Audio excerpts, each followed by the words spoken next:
And what we've done is invited some local Indians to bring whatever vehicles they have along to see how fast they can get up the hill. Next up was the Hindustan ambassador. Go!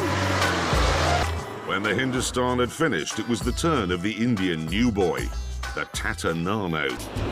1:14.7. Oh, that's our first blistering time of the day. It was the turn of India's most popular taxi, the superbly engineered tuk-tuk. It's going backwards.